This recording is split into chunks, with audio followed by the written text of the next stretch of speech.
राधे राधे दोस्तों, आप सभी का स्वागत है मेरे YouTube चैनल HD शिवदर्शन पे। दोस्तों, हम बहुत ही सुंदर कथा जो है भक्तिमाल कथा प्रभु इंद्रेश जी महाराज की लेके आ रहे हैं। तो आप सभी जने अपना प्यार दीजिएगा और बताइएगा आज की कथा आपको कैसी लगी।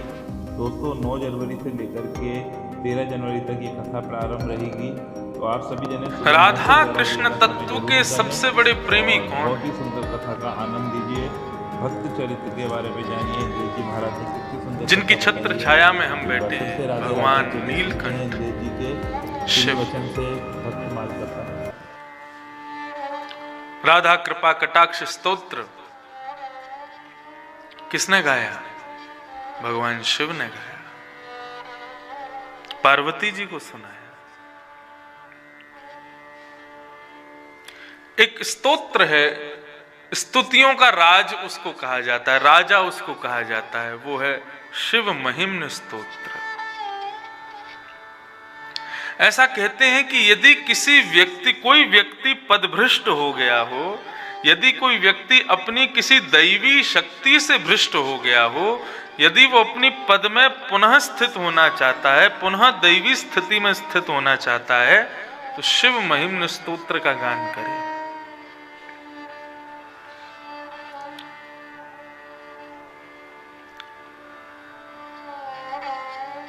सावधानी से सुनिएगा। एक बार एक शंकर जी का भक्त था। रोज शंकर जी पर ब्रह्म मुहूर्त में बिल्व पत्र चढ़ाता था। लेकिन बिल्व पत्र कैसे चढ़ाता था? एक राजा के बगीचे से बिल्व पत्र चुरा करके चढ़ाता था, और एक आध बिल्व पत्र चढ़ा दे ऐसा नहीं, जितने उसके आंखों के आगे पड़ जाते सबको ले जाता और जाकर के शंकर जी पर अर्पित कर देता। राजा भी शिव भक्त था। राजा जब बिल्वपत्र लेकर के शंकर जी की अर्चना के लिए प्रस्थान करता, आओ प्रभु विराज।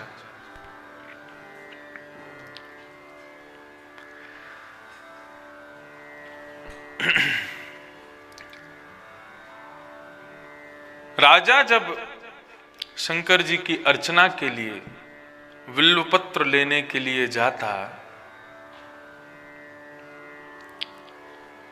तो उसको बिल्वपत्र मिल ही नहीं पाते थे, क्योंकि सब तो वो चोर ले जाता था जिसके बट में पहले ही आ जाते थे बिल्वपत्र। एक दिन राजा ने अपने सैनिकों से कहा कि भाई ये रात्रि में कोई आता है, आज मैं शाम को देखता हूं तो बिल्वपत्र का दर्शन होता है, लेकिन सुबह सुबह जैसे ही हम निकलते हैं शंकर जी के यहाँ अर्चन करने के लिए तो बिल्वपत्र कौन ले जाता है? एक सैनिक ने बताया, बोले महाराज एक व्यक्ति आता है और आकर के चोरी करके यहां से ले जाता है। और वह भी ऐसा भक्त था, वो जाकर के शंकर जी पर चढ़ाता और कहता, बोले प्रभु चोरी करता हूं, लेकिन चोरी करके आपको अर्पित करता हूं, इसलिए चोरी नहीं मानी जाएगी। चोरी करते स्वयं भोग करता तो फिर दोष लगता मुझको, लेकिन चोरी करके आपको अर्पित कर दिया, अपने भोग में नहीं लिया, इसलिए मुझे इसका कोई दोष नहीं लगना चाहिए। शंकर जी की आराधना से उसको एक दैवी शक्ति प्राप्त हुई कि वो कभी भी अदृश्य हो जाता था। रात्रि में जब बिल्वपत्र तोड़ने के लिए गया तो आज राजा ने अपने सैनिक खड़े कर दिए। जैसे सैनिकों ने देखा कि ये चोर आ रहा है, बिल्वपत्र तोड़ रहा है, तुरंत अपनी तलवार लेकर के दौड़े और जैसे उसको मारने के लिए भागे, वो अदृश्य हो गया, गायब हो गया वहां से। अब तो महाराज वो रोज खेलता, सैनिक पूरे मंडली के साथ, पूरी महाराज अपनी मंडली के साथ वहां खड़े हो जाते उसको पकड़ने, लेकिन वो अदृश्य हो जाता रोज। राजा ने अपना ये भाव अपने गुरुजी से कहा, बोले रोज एक व्यक्ति आता है, बिल्वपत्र चोरी कर लेता है, उसको पकड़ने को जाओ तो अदृश्य हो जाता है, क्या करूं मैं? मेरी आराधना अधूरी रह जाती है। तो गुरुदेव प्रवचन कर रहे थे और प्रवचन में उन्होंने कहा कि देखो, भगवान के निर्माल्य पर यदि किसी व्यक्ति का गलती से पैर पड़ जाए तो वो व्यक्ति दैवी शक्तियों से भ्रष्ट हो जाता है। केवल मंदिर के परकोटे में ठाकुर जी का निर्माल्य पड़ा है, उस पर चरण रख दिया जाए तो कोई बात नहीं, लेकिन मंदिर के बाहर ठाकुर जी के निर्माल्य पर गलती से भी यदि पैर पड़ गया तो आपके भीतर, जो आपको पता भी नहीं है, कुछ दैवी शक्तियां होती हैं, उन दैवी शक्तियों का सर्वनाश हो जाता है। और ये अद्भुत दैवी शक्ति लगभग सब में होती है, जिसको आप एक प्रकार से इंट्यूशन भी कह सकते हैं। मुझे पहले से आभास हो जाता है ऐसा कुछ होने, वो आभास भी एक दैवी शक्ति है। मां को अपने पुत्र के विपत्ति का आभास हो जाता है।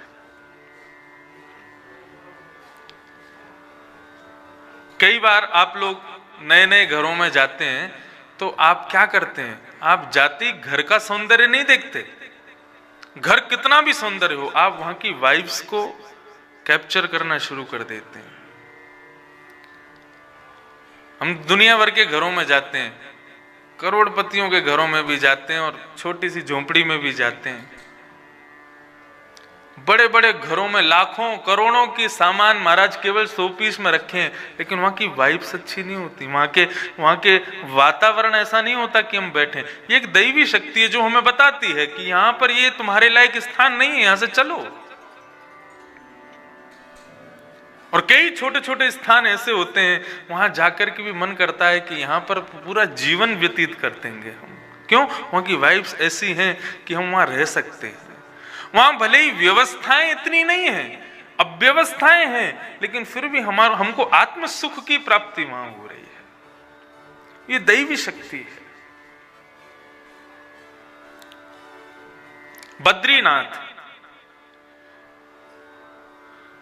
बद्रीनाथ व्यवस्थाओं से युक्त नहीं है, लेकिन सकारात्मक ऊर्जा से भरपूर है बद्रीनाथ। वहां पर आपको व्यवस्थाओं में कटौती मिलेगी, आपको गीजर टाइम पे नहीं मिलेगा, गर्म पानी टाइम पे नहीं मिलेगा, भोजन प्रसाद आदि ये सब कुछ ऐसा नहीं मिलेगा जैसा यहाँ प्राप्त हो रहा है। वहां किसी ना किसी प्रकार का थोड़ा बहुत लेश तो रहेगा, लेकिन वहां से निकलने में आपको तकलीफ होगी। क्यों? क्योंकि वहां की सकारात्मक ऊर्जाएं आपकी आत्मा का भोजन है, वो आपकी आत्मा का पोषण कर रही है।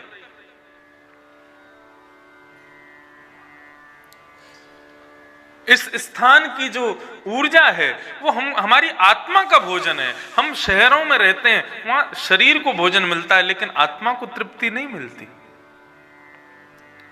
आत्मा स्वयं अपने भोजन की तरफ अग्रसित होती है। ये दैवी शक्ति है।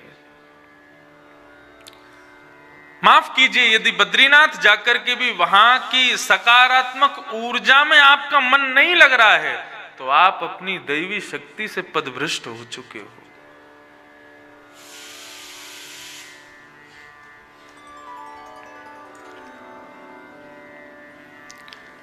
राजा को कहा कि अगर निर्माल्य मतलब ठाकुर जी पर चढ़ा हुआ पुष्प, ठाकुर जी पर चढ़ा हुआ बिल्वपत्र, तुलसी, जो ठाकुर जी को अर्पित हो चुका है, अर्पण होने के बाद में वो आपको प्रसाद रूप में मिला, वो निर्माल्य यदि उस पर आपने चरण रख दिया तो आप अपनी कुछ अज्ञात दैवी शक्तियों से भ्रष्ट हो जाओगे। राजा ने यही किया, शंकर जी पर चढ़े हुए बेल पत्रों को लेकर के गया और जाकर के अपने पूरे बगीचे में फैला दिया, नीचे जमीन में बिछा दिया। बोले रात्रि में चोर आएगा, बहुत गायब होता है ना, जैसे ही पैर रखेगा उसकी शक्ति क्षीण हो जाएगी। अर्धरात्रि का समय और वो चोर जब जैसे ही आया, वो तो मुस्कुराता हुआ आता था। बोले मुझे कोई पकड़ ही नहीं सकता है, शंकर जी की इतनी बड़ी कृपा है मेरे ऊपर। रात्रि में मुस्कुराता हुआ प्रवेश करता है, लेकिन आज समस्त सैनिक कह रहे हैं, बोले आज इसको प्रेम से चोरी करने दो, क्योंकि आज तो ये गायब हो नहीं पाएगा।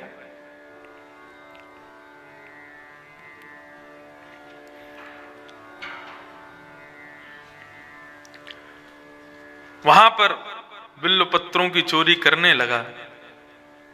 इतने में ही समस्त सैनिकों ने जाकर के उस पर आक्रमण करना शुरू किया।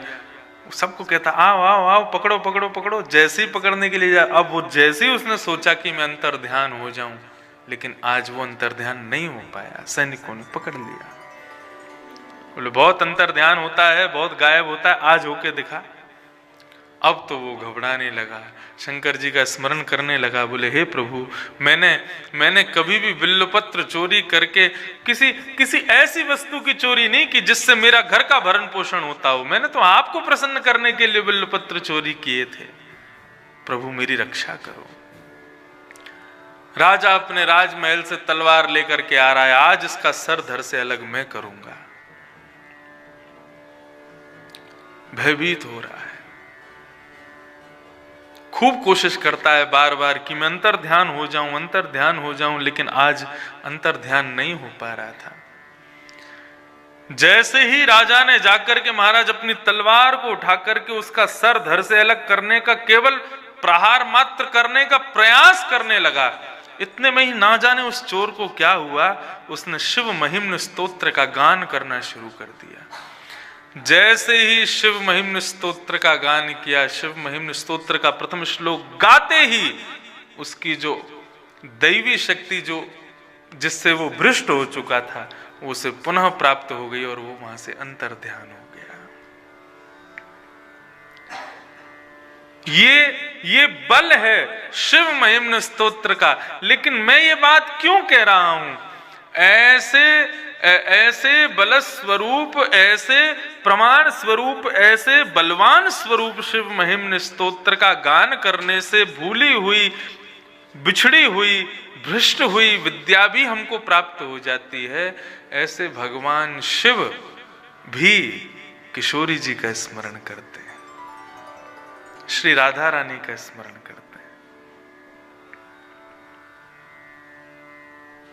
तो विचार करो, जिन शिवजी के स्तुति का गान करने मात्र से इतने बड़े बल की प्राप्ति होती है, वो शिव भी नित्य कैलाश पर विराजमान होकर के नेत्र बंद करके स्मरण करते हैं। राधा कृपा कटाक्ष से पूर्व ये कथा बताई गई है।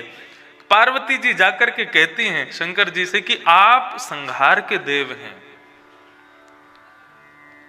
लेकिन मैं देखती हूं नारायण का दर्शन आपको रोज हो जाता है, ब्रह्मा जी का दर्शन आपको रोज हो जाता है, लेकिन फिर भी नेत्र बंद करके आप किसका स्मरण करते हो? तब पार्वती जी को भगवान शिव अपने हृदय की बात बताते हैं और कहते हैं कि देवी, मैं जिनका स्मरण करता हूं उनका स्मरण नारायण भी करते हैं, ब्रह्मा भी करते हैं, कृष्ण भी करते हैं, संपूर्ण विश्व उनका, संपूर्ण देव उनका स्मरण करते हैं। ऐसी ब्रज की आह्लादनी शक्ति श्री राधा रानी है। तब भगवान शिव ने पार्वती जी को राधा कृपा कटाक्ष स्तोत्र सुनाया।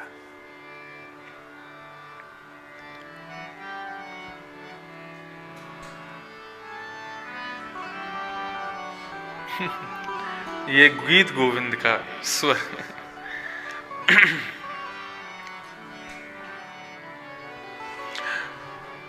तो अभी कार्तिक मास चल रहा है,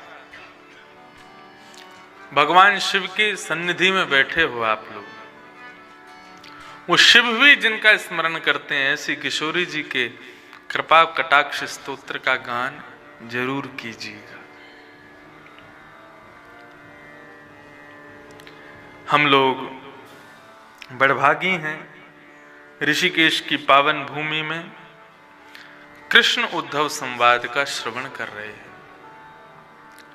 कल कृष्ण उद्धव संवाद प्रारंभ हुआ और प्रसंग कुछ इस प्रकार प्रारंभ हुआ कि उद्धव ने भगवान के चरणों में प्रार्थना करते हुए कहा, त्यागोयम दुष्करो भूमन् कामानां विषयात्मभिः सुतरां त्वयि सर्वमात्मन् भक्तैरेति मे मतिः।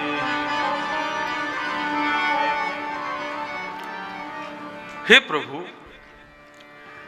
आप मुझसे कह रहे हैं कि तू त्याग कर। बहुत ध्यान से सुनिएगा, बहुत सावधानी से सुनिएगा। भगवान उद्धव को कहते हैं कि उद्धव तुम त्याग करो। किनका त्याग करो? तम तु सर्वं परित्यज्य स्नेहम स्वजन बंधुषु। अपने बंधुओं से, मित्रों से, अपने परिवार से, अपने समस्त प्रेमियों से, अपने समस्त परिकरों का, सबका त्याग करो। बंधुओं, त्याग किसे कहते हैं? त्याग शारीरिक नहीं होता, त्याग मानसिक होता है। व्यवहार जगत में कई बार आप उससे भी बातें करते हो जिससे बात करने का आपका मन नहीं होता। क्यों? क्यों? व्यवहार निभाना पड़ता है, लेकिन आप मन से उसका त्याग कर चुके हो। त्याग मन से होता है, शरीर से नहीं होता। और त्याग किसका करना चाहिए? मुझे ये पंक्ति बहुत प्रिय है, श्री सूरदास जी महाराज गाते हैं। तजिए हरि विमुखन को संग, तजी त्याग करो। किसका त्याग करो? श्रीमद् भागवत में तो लिखा है, गुरुर न शस्यात्, स्वजनो न शस्यात्, दैवम न तस्यात्, पतिश न शस्यात्। सबको छोड़ो जो भगवत मिलन में बाधा बने। यदि गुरु भगवान को पीछे रखता है, अपनी पूजा पहले कराता है, अपने आप को श्रेष्ठ बताता है, भगवत वाणियों को भी उसके आगे कुछ नहीं कहता, ऐसे गुरु का त्याग करो। किसने त्याग किया?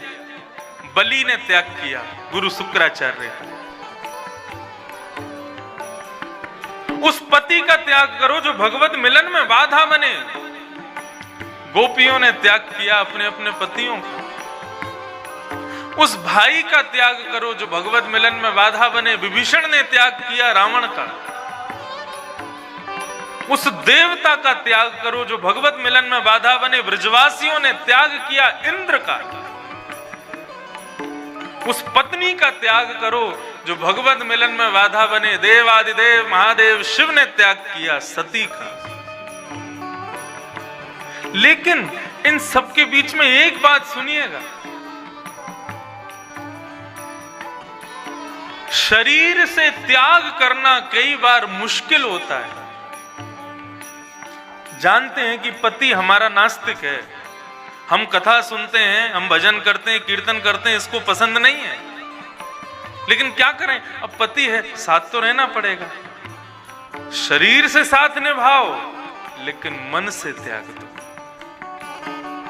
किसी व्यक्ति ने मेरी पिछली किसी कथा में इस विषय पर प्रश्न उठाया, बोले इंद्रेश जी आप तो बहुत गलत बात कह रहे हैं। बोले शरीर से मतलब व्यवहार में तो आप झूठ ही कर रहे हो ना। फिर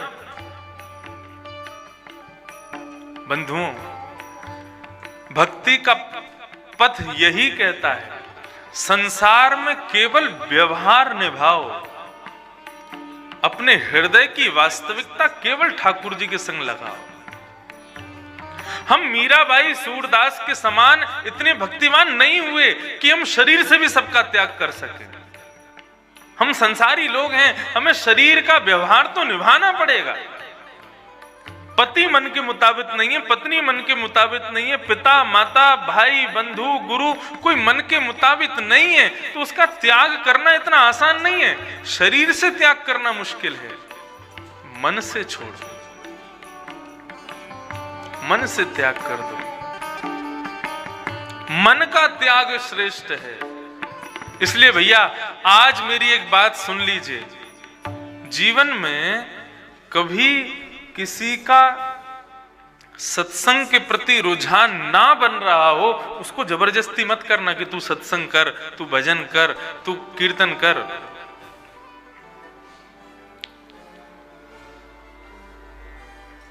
हम बच्चों के बहुत पीछे भी पड़े रहेंगे ना, या किसी के बहुत पीछे पड़े रहेंगे ना, तुम ऐसा करो ऐसा करो, पीछे पड़वा करके आप उससे भजन करवा के कहीं ना कहीं अश्रद्धा का दोष उत्पन्न करवा रहे हो।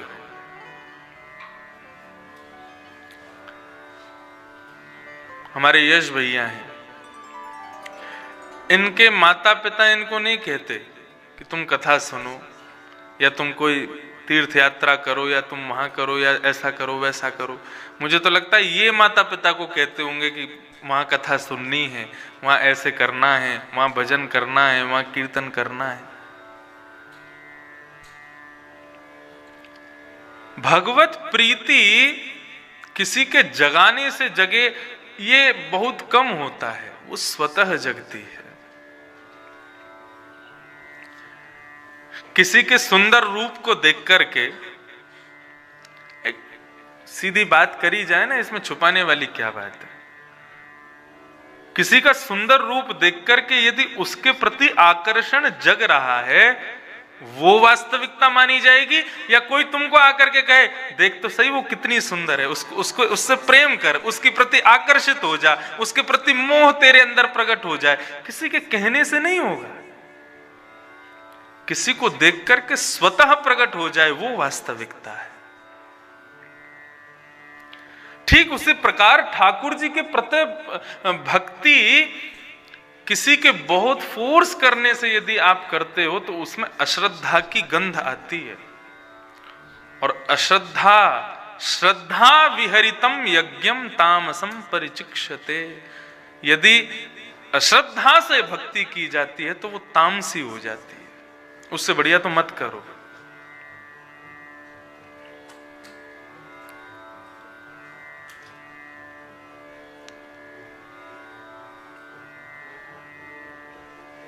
इसलिए बंधुओं, यदि जीवन में ऐसा कोई व्यक्ति है जिसके संग रहने से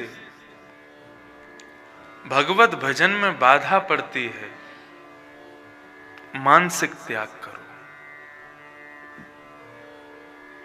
मन से छोड़ो। और भगवान आज उद्धव को कह रहे हैं, उद्धव तम तु सर्वं परित्यज्य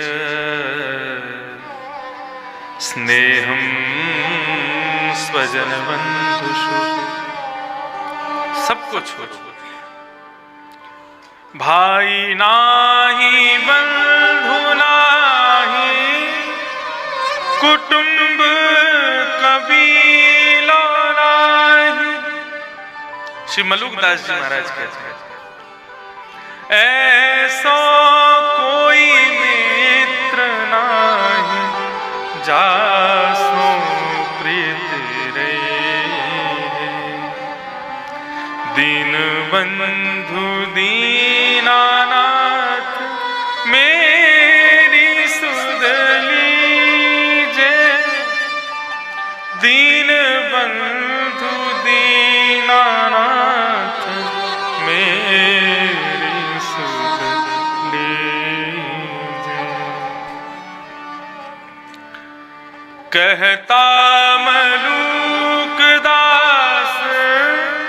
छोड़ दे विरानियास,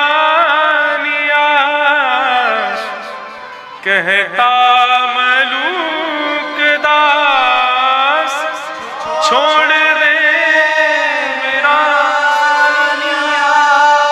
साचो नाम तेरो दाता, साचो नाम तेरो, साचो नाम तेरो दाता,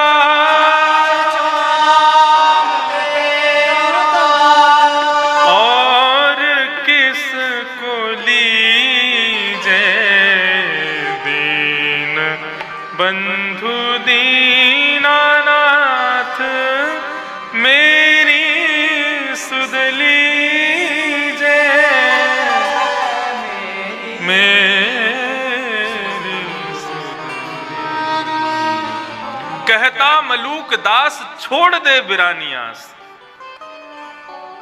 एक्सपेक्टेशंस ऑलवेज हर्ट्स, आशा ही परमम दुखम, और निराशा ही परमम सुखम। इसलिए आशा संसार से करो ही मत, ना बेटा से, ना बेटी से, ना बहू से, ना पति से, ना मां से, ना पिता से, किसी से आशा मत रखो।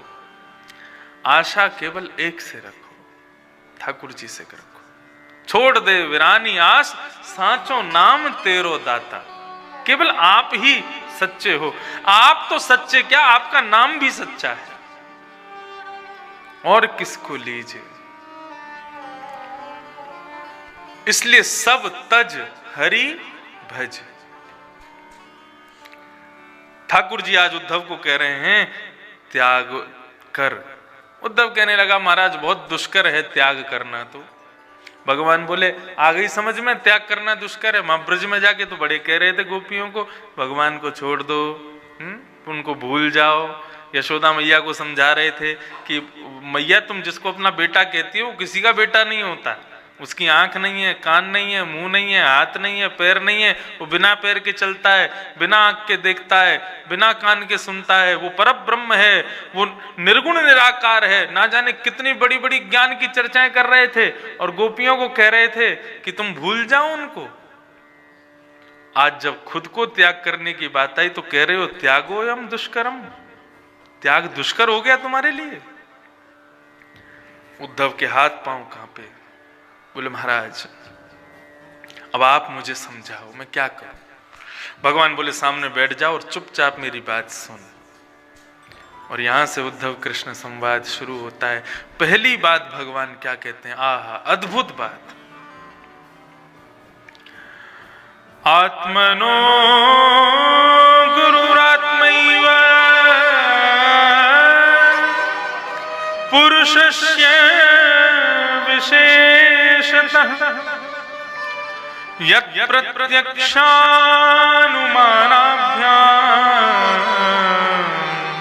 श्रेयो सावनुविन्दते। बंधुओं, ये उद्धव कृष्ण संवाद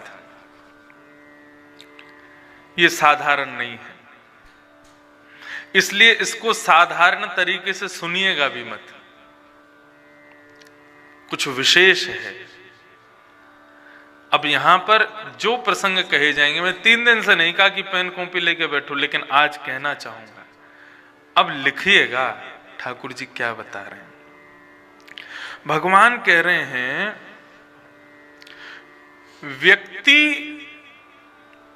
जो स्वयं बंधन में होता है वो दूसरे को मुक्त नहीं कर सकता। जिसके खुद के हाथ बंधे हों वो दूसरे को कैसे खोलेगा। उद्धव मैं चाहता हूं कि तुमसे भक्ति का प्रचार हो। मेरे बाद इस यदुवंश के संहार के बाद तुम भक्ति का प्रचार प्रसार करते हुए बद्रिकाश्रम को जाओ, लेकिन अभी तुम खुद ही बंधन में हो।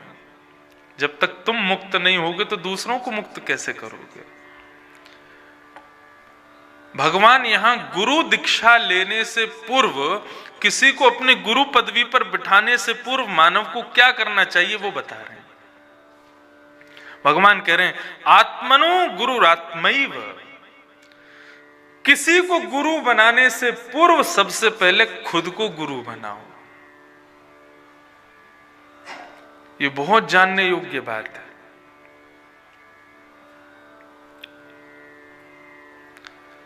किसी को गुरु पदवी पर विराजमान करने से पूर्व पहले खुद को गुरु बनाओ। आत्मैव गुरु, मेरी आत्मा ही मेरा गुरु है। उद्धव ने कहा वो कैसे संभव होगा, मैं खुद को गुरु कैसे बनाऊं। तब भगवान ने 2 उपाय बताए। बोले प्रत्यक्षानु अनुमानाभ्याम।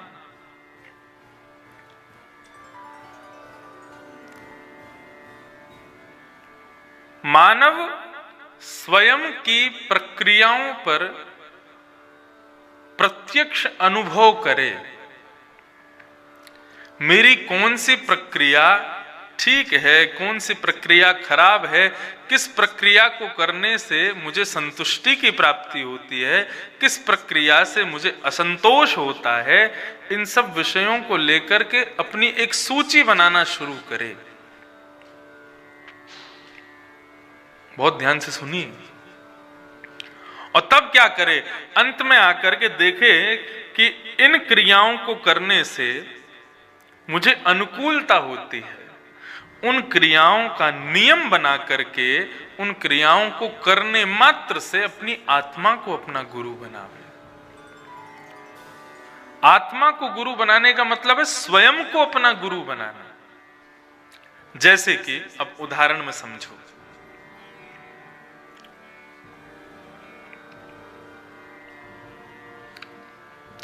रात्रि में सोना ये हमारे शरीर की, हमारी आत्मा की एक बड़ी विशेषतम जरूरत होती है। लेकिन एक समय निर्धारित करते हुए अपने शरीर को शयन मुद्रा में ले जाना, ये उस शरीर की आज्ञा का पालन करना है। यानी कि शरीर को गुरु मान करके उसकी आज्ञा हमने मान ली। जैसे कि आपने एक समय बना लिया, क्या 10:30 बजे सो जाऊंगा चाहे दुनिया में प्रलय आ जाए। आप 10:30 बजे अपने शयन कक्ष में पहुंच गए, जाकर के शयन कर लिया, तो इसका मतलब क्या है कि आपने अपने गुरु रूपी शरीर की आज्ञा का पालन करते हुए उसको शयन कराया। दूसरा नियम आपने बनाया, प्रातःकाल भोर में उठ करके सूर्य उदय से पहले मैं भ्रमण करके स्नान आदि करके सूर्य उदय होंगे उससे पहले हाथ जोड़ करके सूर्य को नमस्कार करूंगा, उनका स्वागत करूंगा। ये हमारी शास्त्रीय विधि है। अब हो नहीं पाती वो बात अलग है। एक तो यहाँ रात में लेट बहुत हो जाते सोने में, दूसरी बात फिर ऐसा मौसम है कि महाराज रजाई छोड़ने का मन नहीं करता सुबेरे। लेकिन वास्तविकता यही है, यहीं पर तो हम अपने शिष्य पद से भ्रष्ट हो जाते हैं।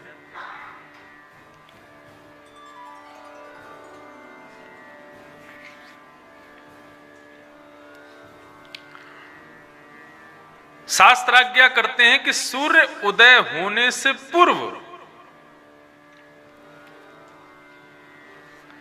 मानव सूर्य की प्रतीक्षा में खड़ा हो जाए।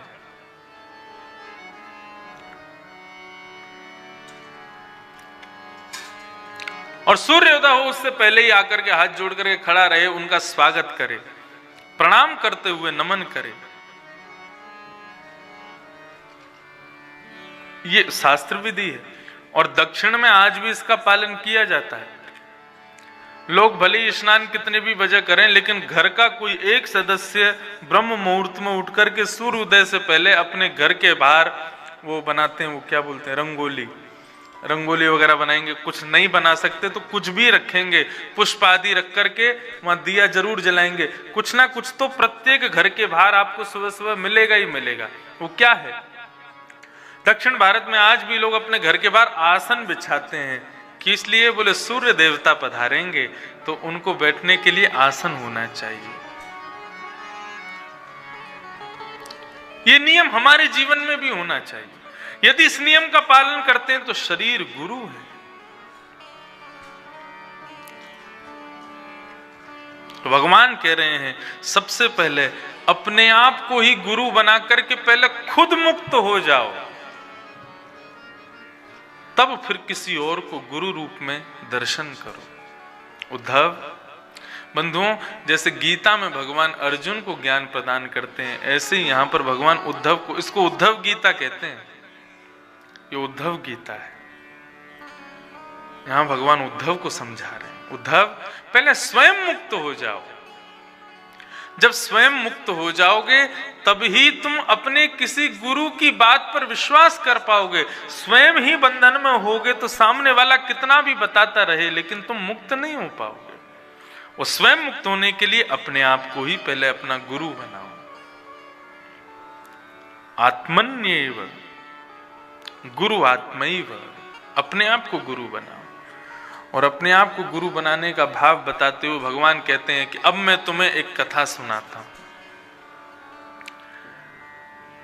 मुझसे 22 पीढ़ी पूर्व भगवान कह रहे हैं हमारे कुल में एक महाराजा हुए जिनका नाम था यदु। यदु के कुल में हमारा जन्म हुआ, इसीलिए हमको यदुवंशी कहा जाता है। यदु महाराज जो थे, इनके पिता उन्होंने अपने पुत्र यदु से युवावस्था मांगी कि बेटा तुम अपनी युवावस्था दे दो। इनके बाकी के 3 भाइयों ने अपनी युवावस्था दे दी तो उनको राज्य दिया गया। उन्हीं के वंश में कुरुवंश में कौरव हुए जो अंत तक राज पदवी पर बैठे। लेकिन यदु ने अपने पिता से कहा, पिताजी यदि मैं अपनी युवावस्था दे दूंगा आपको तो मेरी युवावस्था लेकर के आप मां के साथ में रमण करोगे, लेकिन युवावस्था मेरी होगी तो मुझे पुत्र दोष लगेगा, मैं अपनी युवावस्था नहीं दूंगा। इन्होंने अपनी युवावस्था देने से मना किया तो यदु महाराज के पिता ने इनको श्राप दे दिया कि तुम कभी राजा नहीं बन पाओगे, तुम्हारे कुल में कोई राजा नहीं बनेगा। इसलिए अंत तक भगवान श्री कृष्ण राज्य गद्दी पर नहीं बैठे। द्वारिका के राजा भी कौन थे? उग्रसेन महाराज। मथुरा के राजा भी उग्रसेन थे, द्वारिका के भी राजा उग्रसेन थे। कृष्ण कभी राजा बने ही नहीं। बोले लेकिन यदु महाराज को श्राप जरूर लगा था उद्धव, लेकिन यदु महाराज को एक वरदान भी प्राप्त हुआ। क्या? यदु महाराज के और भी भाई थे, उनके दूसरे भाइयों के कुल में ही ये सब पांडव कौरव हुए, लेकिन मैं उनके खानदान में, उनके कुल में मैंने जन्म नहीं लिया, मैंने यदु महाराज के कुल में जन्म लिया। क्यों? क्योंकि वे धर्मवान थे। ये उनको वरदान था कि मैं उनके कुल में जन्मा। भले ही इस कुल को श्राप था कि ये राज्य गद्दी पर नहीं बैठेगा, लेकिन फिर भी मैंने इसी कुल का चयन किया, इसी कुल में जन्म लिया। क्यों? क्योंकि हमारे पूर्वज यदु महाराज धर्मवान थे, धर्मनिष्ठ थे। ऐसे हमारे 22 पीढ़ी पूर्व हुए यदु महाराज। वो यदु महाराज एक बार कावेरी नदी के तट पर एक सुंदर पहाड़ की चोटी पर पहुंचे, तब वहां उन्होंने अजगर ऋषि का दर्शन किया। ये अजगर ऋषि कौन है? श्री दत्तात्रेय जी महाराज। श्री दत्तात्रेय का मैंने दर्शन किया। यदु महाराज ने दत्तात्रेय का दर्शन किया और दत्तात्रेय का दर्शन करते हुए श्री यदु महाराज ने कहा कि भैया ये कैसा ऋषि मैं देख रहा हूं अपने आगे। कुतो बुद्धिरियं ब्रह्मन् न कर्तु सुविशारद यामासाद्य भवाल्लोकं विद्वांस चरति बालवत्। विद्वांस चरति बालवत्। यदु महाराज जैसे कावेरी नदी के तट पर उस पहाड़ पर पहुंचे, तब उन्होंने ऊपर श्री दत्तात्रेय जी को देखा और दत्तात्रेय जी को देख करके कहने लगे, बोले आप देखने से विद्वान के समान प्रतीत होते हैं। आपके आभा मंडल को देख करके, आपके शरीर के संपूर्ण अंग को देख करके ऐसा लगता है कि आप बहुत बड़े विद्वान हैं, लेकिन बालवत चरति, बाल शब्द के 2 अर्थ होते हैं। बाल शब्द का एक अर्थ बालक होता है, दूसरा अर्थ मूर्ख होता है। आप विद्वान होते हुए बालवत चरति, इस प्रकार से धूल मिट्टी में लिपे बैठे हो, तुम्हारे वस्त्र कहीं पर पड़े हुए। कल मैंने बताया था ना, दत्तात्रेय देहाभिमान से शून्य है। धूल मिट्टी में संलिप्त पड़े हो, वस्त्र अस्त व्यस्त हो रहे हैं, माथे पर तिलक भी कुछ अलग प्रकार का लगा हुआ है। ये इस प्रकार विद्वान होते हुए भी तुम बालवत क्यों हो? कुछ करते क्यों नहीं हो? अरे युवान हो आप। प्रायो धर्मार्थ कामेषु विवित्सायां च मानवा। धर्म, अर्थ और काम, इन तीन चीजों में लोग संलिप्त हैं, लेकिन तुम इनसे कैसे बचे हुए हो, मुझे बताओ। बहुत ध्यान से सुनिएगा। श्री यदु महाराज दत्तात्रेय से संवाद कर रहे हैं। इसी के उत्तर में श्री दत्तात्रेय जी फिर 24 गुरुओं का वर्णन करेंगे। मैं ये जानना चाहता हूं कि आप धर्म, अर्थ, काम से स्वयं को कैसे बचा करके बैठे हो, क्योंकि उससे बचना तो असंभव है। लेकिन युवावस्था होते हुए भी आपने अपने आप को उससे कैसे मुक्त कर रखा है, मुझे बताइए।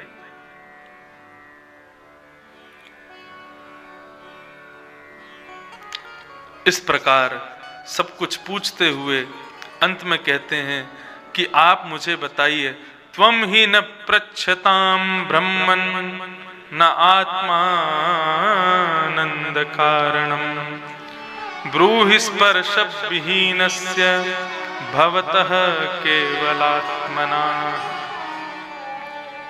हे ब्रह्मन, मुझे बताइए, आपको किसी स्पर्श की इच्छा क्यों नहीं होती, आपको काम की इच्छा क्यों नहीं है, आपको धर्म की इच्छा क्यों नहीं है? आप इस प्रकार इतने भयावह युग में रहते हुए इन सब से बच कैसे रहे हो, मुझे बताइए। मतलब सीधी प्रकार से बात समझी जाए तो यदु महाराज उनसे पूछना चाह रहे हैं कि आपके अंदर इतना त्याग आ कैसे गया, इस त्याग को लाने का कारण क्या है? क्योंकि विद्वान तो मैंने बहुत देखे हैं, विद्वान होते हुए भी त्याग नहीं आ पाता, लेकिन आपके भीतर त्याग कैसे आया, मैं ये आपसे पूछना चाहता हूं। क्योंकि उद्धव त्याग नहीं कर पा रहा ना, इसलिए भगवान ये कथा सुना रहे हैं। भगवान कहते हैं, यदु महाराज के भाव को सुन करके दत्तात्रेय उठ करके बैठे और श्री दत्तात्रेय जी महाराज यदु महाराज के प्रसंग को सुनते हुए कहते हैं, राजन, मैं तुम्हें कुछ बताना चाहता हूं। मैंने अपने जीवन में 24 गुरु बनाए हैं, जिन गुरुओं की शिक्षा से मैंने अपने जीवन को ऐसा बनाया कि मैं किसी में आकर्षित नहीं होता, किसी के प्रति मेरा कोई सन्निकर्ष नहीं होता, किसी के प्रति मेरी आसक्ति नहीं होती, मैं काम, क्रोध, लोभ, मोह आदि से सबसे बचा हुआ हूं। ये सब कैसे मेरे जीवन में आया? मेरे 24 गुरुओं की शिक्षा से मैंने ये सीखा है। आपके 24 गुरु कौन हैं? तब दत्तात्रेय अपने 24 गुरु का वर्णन करते हैं। पृथ्वी वायुराकाश आपो अग्निश्चंद्रमा रवि कपोतो जगरः सिंधु पतंगो मधुकृत गजः।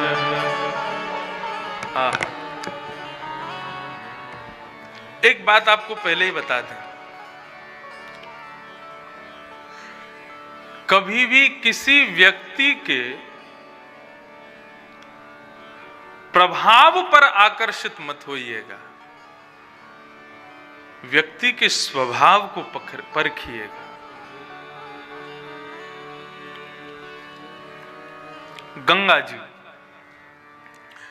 गंगा जी के यदि प्रभाव को आप देखना चाहोगे तो 2013 में गंगा जी ने अपना प्रभाव दिखाया था, और उस प्रभाव का कारण क्या हुआ ये आज तक सब लोग जानते हैं। किसी के प्रभाव पर आकृष्ट मत होइएगा, क्योंकि प्रभाव किसी का भी कैसा भी हो सकता है। मानव के सदैव स्वभाव पर आकृष्ट होइएगा। श्री दत्तात्रेय जी महाराज ने 24 गुरु बनाए, लेकिन प्रत्येक गुरु के प्रभाव को नहीं देखा, उसके स्वभाव को देखा। आइए प्रारंभ करते हैं इन 24 गुरुओं की मंगलमयी गाथा। मेरे सबसे पहले गुरु का नाम है पृथ्वी। दत्तात्रेय कह रहे हैं मैंने अपना सबसे पहला गुरु बनाया किसको? पृथ्वी को। आप लोग एक काम कर सकते हैं, एक बार ये दत्तात्रेय के 24 गुरुओं का प्रसंग मैंने, आज हमारी कथा में पधारे हैं बंबई से मधुसूदन अग्रवाल जी, इनके निवास पर एक बार इनको 24 गुरु सुनाए थे। तो ये एक बहुत अच्छा काम करते थे कि जो भी प्रभाव स्वभाव श्रीमद् भागवत में 24 गुरुओं के दत्तात्रेय बताते हैं उसको तो लिखते ही थे, फिर ये स्वयं भी चिंतन मनन करते थे कि पृथ्वी का और क्या गुण है जिससे हम सीख सकते हैं, ये फिर उसको लिखते थे, फिर मुझे बताते थे। ये क्रिया अच्छी है। जो भगवान यहां बता रहे हैं वो प्रभाव स्वभाव तो आप जानिएगा कि हमने पृथ्वी से क्या सीखा, ये सीखा, भगवान ने ये बताया। अब उस पर खुद मनन चिंतन कीजिए, पृथ्वी का और क्या गुण है, हम और क्या सीख सकते हैं पृथ्वी से। इस प्रकार इन 24 गुरुओं की चर्चा से जीवन में कुछ आए ना आए लेकिन त्याग जरूर आ जाएगा। मैंने पृथ्वी से क्या सीखा? दत्तात्रेय कह रहे हैं भूतैराक्रम्यमाणोऽपि धीरो दैववशानुगैः तत् विद्वान् चलेन्मार्गात् वशिष्यं क्षितिव्रतम्। पृथ्वी से मैंने क्या सीखा?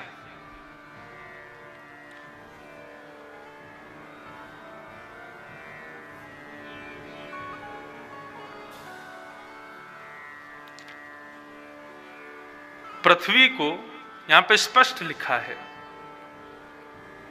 प्रत्येक मानव, चाहे वो पुण्यात्मा हो, चाहे वो दुष्टात्मा हो, चाहे वो कैसा भी क्यों ना हो, प्रत्येक व्यक्ति अपने पैरों से पृथ्वी को कुचल रहा है, लेकिन फिर भी पृथ्वी धैर्यवंत होकर के सबके भार को सहन कर रही है।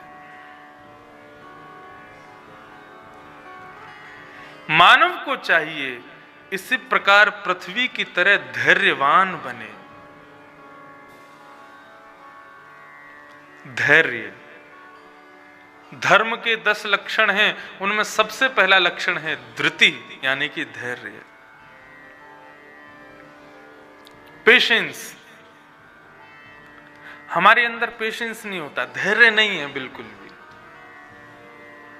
प्रत्येक क्षण यही लगा रहता है कुतूहल मन में, क्या कर लें, क्या कर लें, कब हो जाए, लेकिन कितनी जल्दी हो जाए, मुझे ये प्राप्त हो जाए, वो प्राप्त हो जाए, ऐसा हो जाए। धृति नहीं है हमारे भीतर, धैर्य नहीं है। लेकिन पृथ्वी का एक गुण है, वो धैर्यवान है, वो सबको सहन करती है, कभी अपने भार को प्रकट नहीं करती। लेकिन बंधुओं, कहीं कहीं लिखा ऐसा मैंने पढ़ा है कि पृथ्वी को सबसे ज्यादा भार किसका लगता है? कोई बहुत स्थूल व्यक्ति है, कोई बहुत मोटा व्यक्ति है, उसका भार लगता है, ऐसा नहीं है। कई बार हम लोग क्या करते हैं कि कहीं घूम रहे हैं रोड पे, तो कोई बहुत मोटा व्यक्ति यदि दिख जाता है तो हम आपस में चर्चा करते हैं, देखो पृथ्वी पे भार घूम रहा है,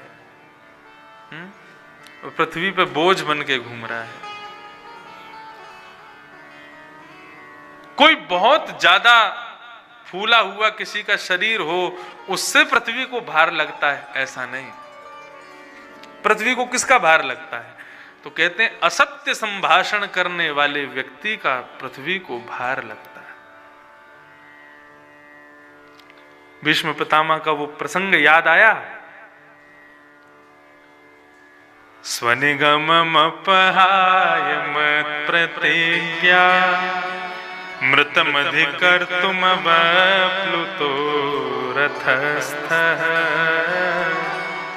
धृतरथचरणो भयाशलद्गुः हरिरिवहन्तुमिमं गतोत्तरीय। भगवान ने महाभारत युद्ध में यह संकल्प धारण किया कि मैं शस्त्र धारण नहीं करूंगा, और भीष्म पितामह ने ये संकल्प धारण किया, वासुदेव कर चक्र न धरहि तो तुमको मुख न दिखाऊं, लाजत है मेरी गंगा जननी में शंतनु सुत न कहाऊं। यदि वासुदेव कृष्ण ने महाभारत युद्ध के बीच में शस्त्र धारण नहीं किया, मैं गंगा का बेटा नहीं, मरूंगा तो मेरा शव उल्टा गिरे। वहां कृष्ण ने प्रतिज्ञा की मैं शस्त्र नहीं उठाऊंगा, और यहां भीष्म पितामह प्रतिज्ञा कर रहे हैं कि भाई 18 दिन के युद्ध में यदि मैंने शस्त्र ग्रहण नहीं करवाया तो मेरा नाम भी भीष्म पितामह नहीं। प्रतिज्ञा मतलब क्या होता है? प्रतिज्ञा को आज की साधारण भाषा में क्या कहें? हाँ, वो कह लें कसम जैसी हो गई एक। हाँ, संकल्प ले लिया, प्रतिज्ञा ले ली, मैंने कसम खाई है कि मैं ये नहीं करूंगा। अच्छा, एक बात कहें,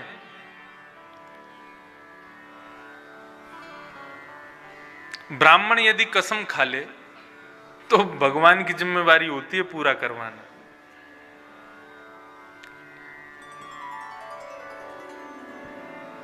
बाकी यदि कोई कसम खा ले, क्षत्रिय वैश्य आदि, तो उनकी खुद की जिम्मेवारी होती है पूरा करो।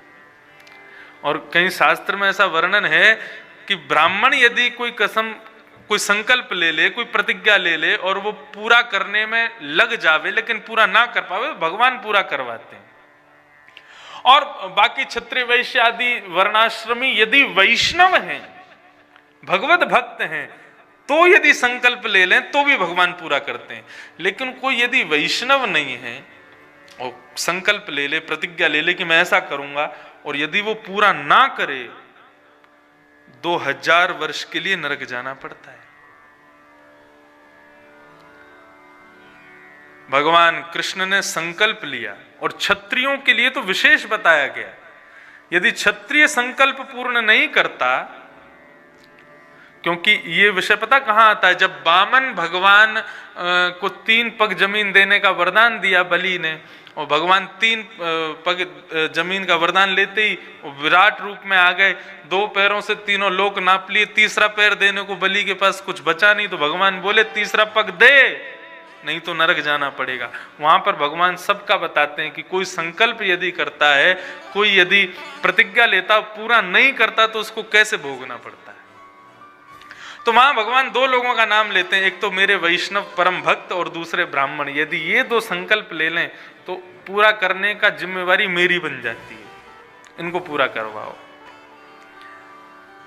तो क्षत्रिय यदि अपना संकल्प पूरा ना करे, अपनी प्रतिज्ञा तोड़ दे, तो उसको 2000 वर्ष के लिए नरक जाना पड़ता है। यहां महाराज वासुदेव कृष्ण बिना हाथ में शस्त्र लिए महाभारत युद्ध कर रहे थे, लेकिन इतने में ही भीष्म पितामह ने देखा कि बिना हाथ में शस्त्र लिए ये अपनी प्रतिज्ञा पूरी कर लेंगे, और यदि मैंने इनकी प्रतिज्ञा नहीं तोड़ी तो मेरी प्रतिज्ञा टूट जाएगी। तुरंत धनुष में बाण चढ़ाया महाराज, और अर्जुन को केंद्र में लेकर के जैसे ही बाण छोड़ने लगे, ठाकुर जी ने जैसे ही देखा कि महाराज भीष्म पितामह बाण छोड़ रहे हैं अर्जुन के ऊपर, अर्जुन है मेरो प्राण, मैं हूं अर्जुन को प्राण, अर्जुन के जीवन को जीवन हमारो है।